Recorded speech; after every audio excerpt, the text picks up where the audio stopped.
যুদ্ধ মানেই দুটি বিপরীত পক্ষ অস্ত্রশস্ত্র হাতে নিয়ে তৈরি থাকবে লড়াইয়ের জন্য, এমনটা কিন্তু নয়।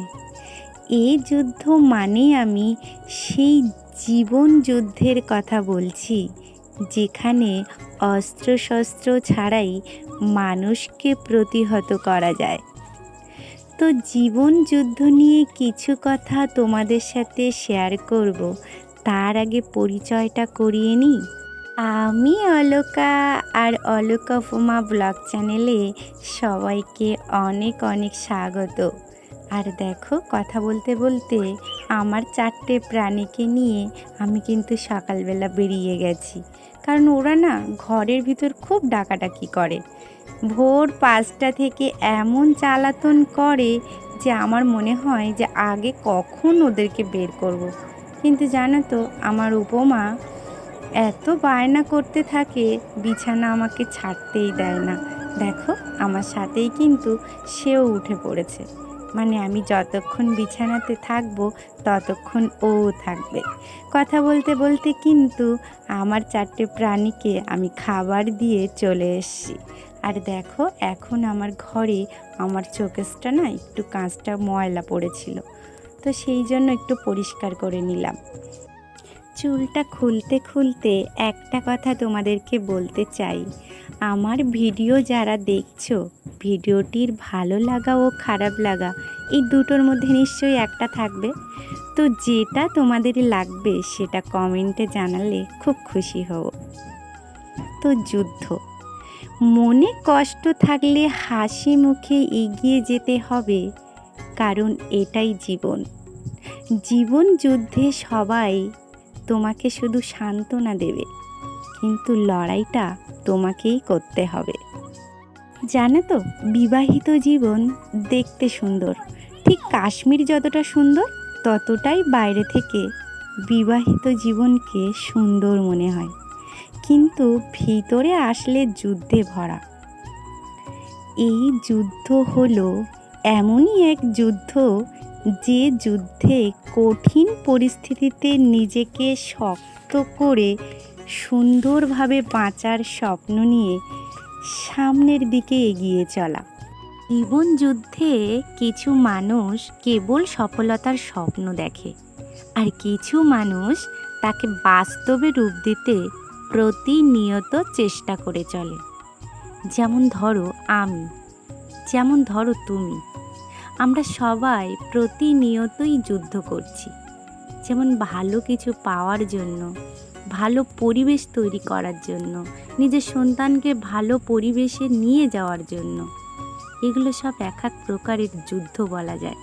যাই হোক, কথা বলতে বলতে আমি কিন্তু একটু চুলের যত্ন নিয়ে নিলাম বলতে পারো, কারণ চুলটাকে ভালো করে আঁচড়ানোটাও চুলের এক প্রকারের যত্ন। আর কথায় বলে, শাড়িতে নারী কেশে বেশ। অতএব নারীদের চুলও কিন্তু একটা সৌন্দর্য।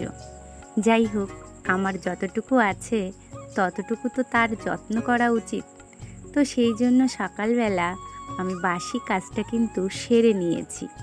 বাসি কাজ সারার পর আমার একটু ইচ্ছা হলো যে আয়নার সামনে গিয়ে নিজের মাথাটা একটু আঁচড়ে নিই বা চুলের যত্নটা নিয়ে নিই। আর দেখো, এই কাচাকুচি ব্যাপারটা কিন্তু রোজ দিনই থাকে কম বেশি। আর তা বাদে ঘরে বাচ্চা থাকলে এটা থাকবেই। সেই জন্য বাইরে রৌদ্রটা বেশ উঠেছে আজ। রৌদ্রের তেজটা এত বেশি যে আমি কলপাড়ে এগুলো বসে আর না করে বারান্দাতেই বসে বেশিরভাগ কাজটা কিন্তু সেরে নিয়েছি। কিন্তু কাচাকুচি করতে তো কলে আসতেই হবে, অতএব রৌদ্রের তেজটা তো সহ্য করতেই হবে। আর দেখো, আমি কিন্তু সেই মতো কলে চলেও এসছি। আর আমার উপমা, আমি যেটা করব সেটা তো তার করতেই হবে, সেজন্য সেও আমাকে সহযোগিতা কিভাবে করছে দেখো। এক প্রকার সহযোগিতা তো বলে না, বরং কাজে দেরি করে দেওয়া। যাই হোক, জীবন যুদ্ধে জয়ী হতে গেলে কি দরকার জানো তো? ধৈর্য, ধৈর্য আর ধৈর্য। তার মানে জীবন যুদ্ধের প্রধান অস্ত্র হিসাবে আমরা ধৈর্যকেই চিহ্নিত করতে পারি। আবার এটাও বলা যেতে পারে ধৈর্য হলো জগতের সবচেয়ে শক্তিমান যোদ্ধা। আর এই ধৈর্য দিয়েই যেটা অর্জন করা যায় সেটা শক্তি প্রয়োগ করে করা যায় না। আর সংসার যুদ্ধে তো ধৈর্য ধরতেই হবে, কারণ জীবন মানে নিরন্তর ছুটে চলা, পদে পদে বাধা বিপত্তি, প্রতিকূলতায় রক্তাক্ত ক্ষতবিক্ষত হওয়া, আবার সেই ক্ষত মুছে সংগ্রাম ও সাফল্যর পথে চলা, এই তো জীবন। যাই হোক, কথায় কথায় কিন্তু আমি আমার কাচাকুচি করা জামাগুলো রৌদ্রে মেলে দিয়ে এসছি। আর মেলে দিয়ে এসে দুপুরের জন্য কি রান্না হবে সেটারই আয়োজন করছি। আর এই দেখো, আমি কিন্তু বাগান থেকে পুঁই শাক তুলে এনেছি। পুঁই শাক কেন, যে কোনো শাকই প্রিয়, তোমরা সেটা জানো, কারণ আমি প্রত্যেক দিনই এক প্রকারের পদের শাক রান্না করি। জন্যই আজ এক পদ হলো শাক। যাই হোক, শাকটা বানাতে বসেছি, কিন্তু দেখো আমার উপমা কি করছে। আমার উপমা না এমনই, প্রচণ্ড গরম লাগছে, কিন্তু ও বারবার আমার পিঠের উপরে বারবার ওঠার চেষ্টা করছে। একেই বলে বাচ্চার দুষ্টুমি। ওকে আমি বারবার কিন্তু বলছি, উঠতে না করছি, ও বারবারই তাই করছে। যাই হোক, দুপুরের রান্না বান্না শেষ এবং খাওয়া দাওয়া কমপ্লিট। এখন কিন্তু বিকালবেলা, আর আমার মাম্মাম এই ড্রেসটা পরে খুব খুশি, তাই আমি একটু ছবি তুলে নিলাম।